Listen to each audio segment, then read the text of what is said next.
Bubutas po natin itong gold sa ulmahan. Pakita ko lang po sa inyo paano yung pagbubuhos dito.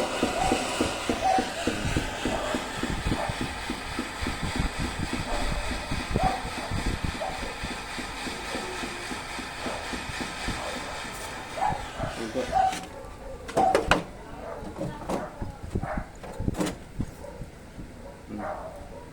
Ayan po. Pagbuhos na po tayo sa ulma ng gold. Salamat po. Okay, so sinugin na po muna natin yung ibinuhos ko. Saka medyo pilip-tip po ng konti yan para masiksik po siya. Kailangan po sunugin muna yan para bago batakin sa laminador. Ayan. Kailangan lumambot po siya.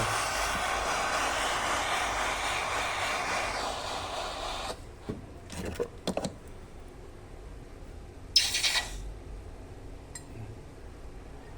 Ayan. Para po hindi po siya pumuputok. Ay, susukatan po natin yung bato. Kasi yung gagawin po natin singsing, may mga bato sa ibabaw. May bato sa... Kaya kailangan po natin sukatan yung bato. Ayan.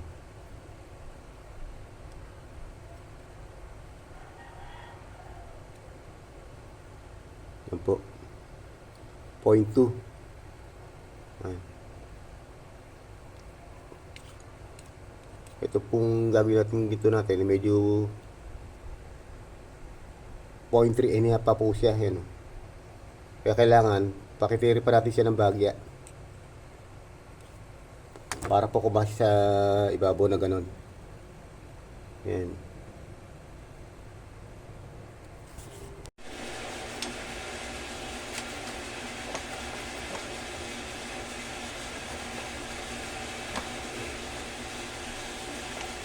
Bumata ko muna sa laminador para mahaba po siya, saka para makuha natin yung sukat ng bato.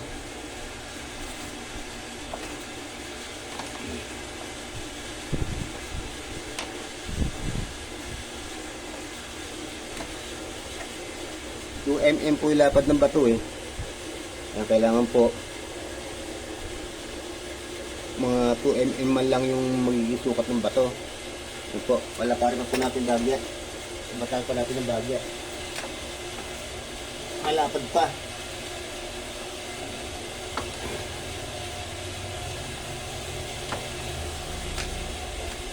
Kailangan po mga 2.5 mm.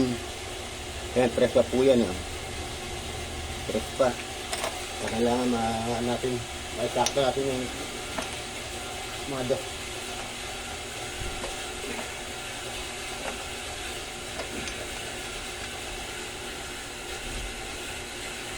Ayan po, pwede na po yan.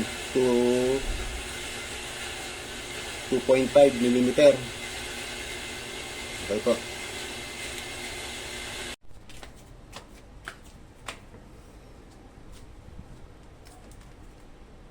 Bibilugin na po natin siya.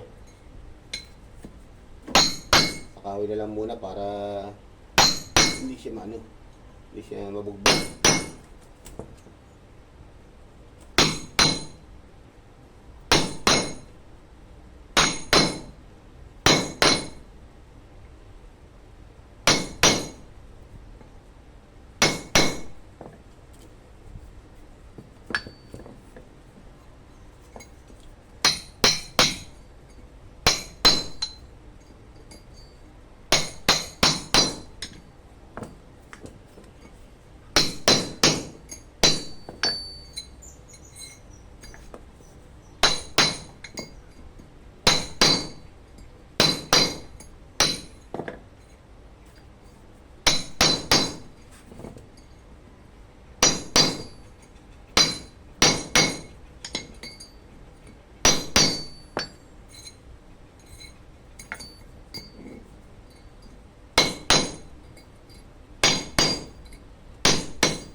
Bibilog na po siya.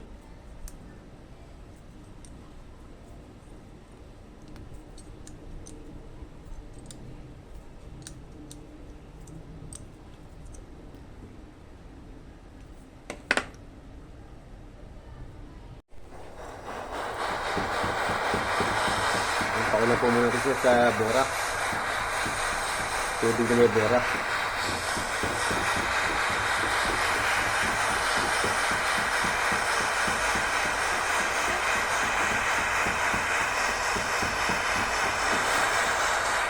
Ay po.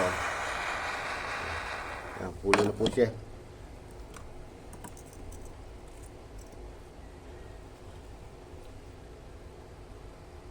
Dinagdagan ko po siya ng gold sa sa pagitan kasi po maliit po yung nakuha kong size. Hindi po umabot. Okay, nabangan po natin.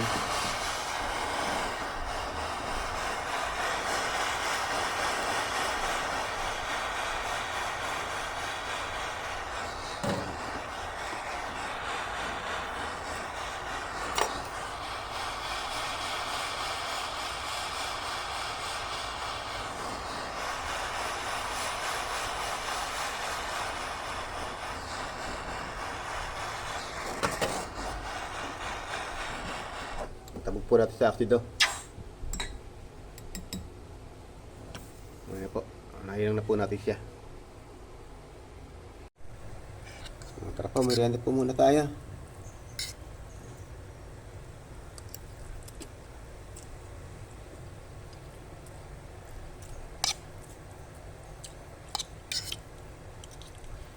Nandirahan po ako ng pansit din sa aking tokoy.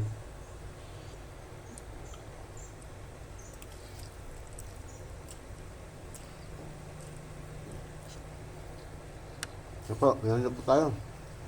Sarap. Nagtatakto lang po natin yung isukat niya. Ito po.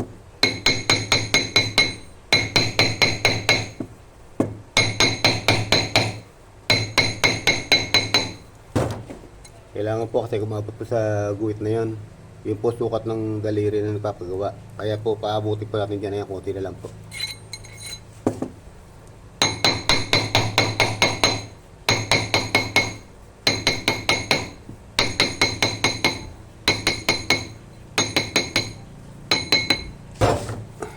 Ayan po, nakuha na po natin yung sukat niya. Ayan, sa guhit na to, yan eh.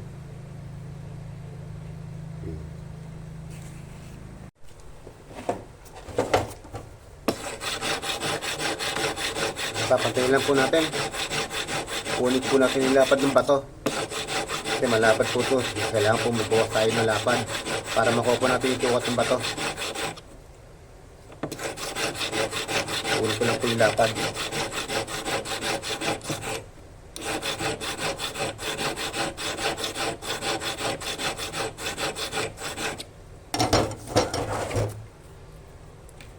Ito po, micro po kasi gagawin dyan. Micro po magiging sara sa bato na to.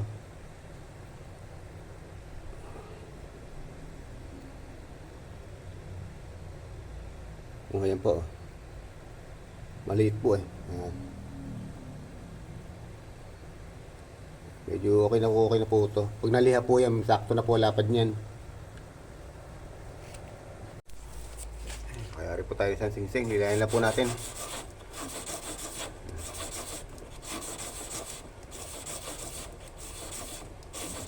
Isang singsing lang po itong pinagawa sa atin eh. Kaya okay lang po yan. At least may nagpapagawa pa.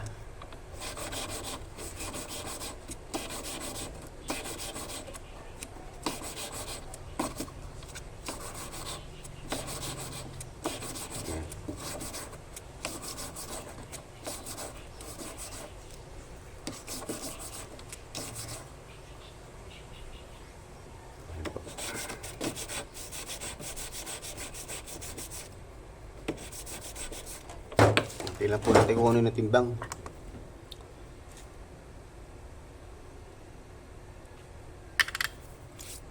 Ayan, 3.7 po.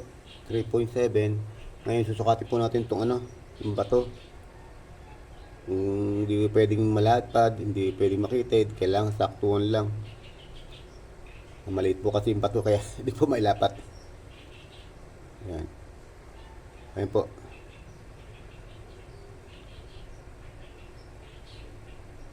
Sakto lang po yan.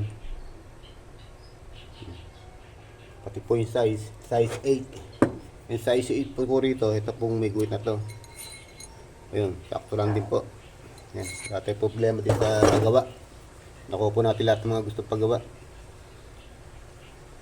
Salamat po. Ang ganda nga eh. Tikit-tikit. Ganda. Pengi isa.